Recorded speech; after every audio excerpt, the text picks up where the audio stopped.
അയ്യേ രാമേട്ടാ, ഈ ക്ലൈമറ്റ് ഒക്കെ ഒന്ന് നോക്കിക്കേ. നല്ല കപ്പയും കുറച്ച് കൊച്ചുള്ളിയും കാന്താരിയും ഒക്കെ ഇട്ട് ഇങ്ങനെ എണ്ണയിലിട്ട് വഴറ്റി ഉപ്പൊക്കെ ഇട്ട് അങ്ങോട്ട് പിടിപ്പിച്ച സൂപ്പർ ആയിരിക്കില്ലേ? പിന്നല്ല, കേറി വരൂലേ. നല്ല കോമ്പിനേഷൻ.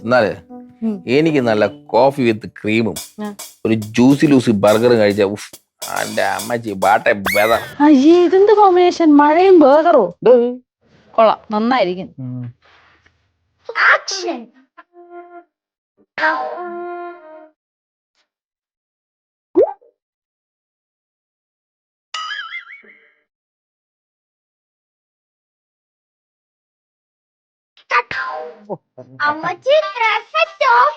ആണോ? എന്തോ ഇതൊക്കെ? പിന്നെ വയസ്സാങ്കാലത്ത് ഓരോന്നും കാണിച്ചോണ്ടിരിക്കണേ. അവിടെ എവിടെ ഒളുക്കിയിരുന്ന ഞാൻ നോക്കത്തില്ല. നീ നോക്കണ്ട. ഇതോന്നടി ഒരാള് ക്രിയേറ്റീവ് ആയിട്ട് വല്ലതും ചെയ്യുമ്പോൾ നമ്മൾ സപ്പോർട്ട് ചെയ്ത് കൊടുക്കണ്ടേ? ക്രിയേറ്റീവ് പിന്നെ. അതെ, ഇവക്ക് എന്നോട് ഈയിടെ ഇച്ചിരി അസൂയുണ്ട്. അസൂയ? എന്തിനാന്നറിയോ? ഞാൻ കുറച്ച് സുന്ദരിയായിട്ട് വന്നോണ്ടിരിക്കുന്നു. നിനക്ക് തോന്നിയാ? തോന്നിയാടാ ചെറുക്കാ, നീ നിന്റെ പണി പോയി നോക്കടാ.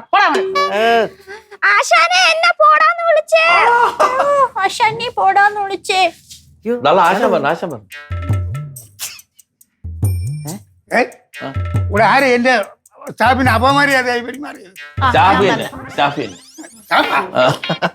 ഞാൻ തന്നെ.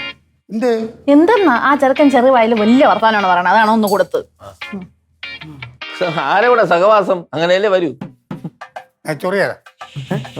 ചൊറിയണ്ട ചൊറിയുണ്ട്. ഓ മതി, നിർത്ത്. ഒന്നിൽ ഉറച്ചതല്ലേ? നീ വൈകുന്നേരം വന്നാൽ മതി, നമുക്ക് 6 മണിക്ക് ശേഷം വാ. അപ്പൊ നമുക്ക് തമ്മിൽ ചൊറിഞ്ഞു മാറ്റിയിരിക്കാം. അതിന്റെ ആവശ്യമില്ല, പോയി കുളിച്ചാൽ മതി. അപ്പച്ചി ഇത് അടിപൊളി സെറ്റപ്പ് അപ്പച്ചി ചെയ്തത്.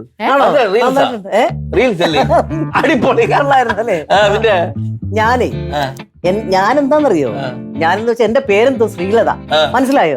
ഞാൻ വെറുതെ ഇങ്ങനെ ചടഞ്ഞുകൂടി ഈ പ്രായത്തിലൊന്നും അകത്തിരിക്കാൻ എനിക്ക് ഇഷ്ടമല്ല. എനിക്ക് പിന്നെ പെൻഷനുണ്ട്, അത് ഞാനിങ്ങോട്ട് ചെലവാക്കി അടിച്ച് പൊളിച്ച് ഇവിടൊക്കെ നല്ല ട്രെൻഡിൽ എന്റെ പൊന്നമ്മേ, ഈ വയസ്സാങ്കാലത്ത് ഞങ്ങളെയൊക്കെ നോക്കി വീട്ടില് ഫുഡൊക്കെ ഉണ്ടാക്കി ഒരു സ്ഥലത്ത് അടങ്ങി ഒതുങ്ങിയിരിക്കുന്നത്, അതാണ് ആ കുലസ്ത്രീയുടെ ആ ഒരു ലക്ഷണം. അമ്മ അത് മറന്നുപോണ്. നീയേ കുലശ്രീ ആയിട്ടങ്ങ് ജീവിച്ചു, ഞാൻ പക്ഷെ കൊല മാസായിട്ട്. നന്നായിരിക്കും. പിന്നെ അമ്മേ കൊള്ളാം, നന്നായിരിക്കുന്നു. എന്നാ പിന്നെ അമ്മ ജിമ്മിലും കൂടെ പോയി ചേരാത്തത്? അത് തന്നെ. അയ്യോ, അതാണ് ഞാൻ ആലോചിച്ചു. എടാ, ഇവിടെ അടുത്തെങ്ങാനും എനിക്ക് പറ്റിയ ജിമ്മുണ്ടോ? ബെസ്റ്റ്. ഞാൻ അതൊരു തമാശക്ക് പറഞ്ഞാണ് എന്റെ അമ്മ. നോക്കണം കേട്ടോ. എനിക്ക് ജിമ്മിലൊക്കെ പോയി. എന്തൊക്കെയാ ഇവിടെ നടക്കുന്നേ? ശങ്കര, ഞാൻ അടുത്ത റീൽ പോട്ടെ. നിങ്ങൾ ഇതിനിങ്ങനെ വളം വെച്ച് കൊടുത്തോട്ടാ. ചെയ്തിട്ടേ അപ്പച്ചിക്ക് ചെയ്യണോ ചെയ്തിട്ട് നിങ്ങൾ പോണല്ലേ? നമുക്ക് കപ്പയും കാന്താരിയും ഒക്കെ ആയിട്ട് നമുക്ക് ഇനി വെറുതെ തിന്നാ മതിയല്ലോ, നമുക്ക് പോയി പണിയെടുക്കാം.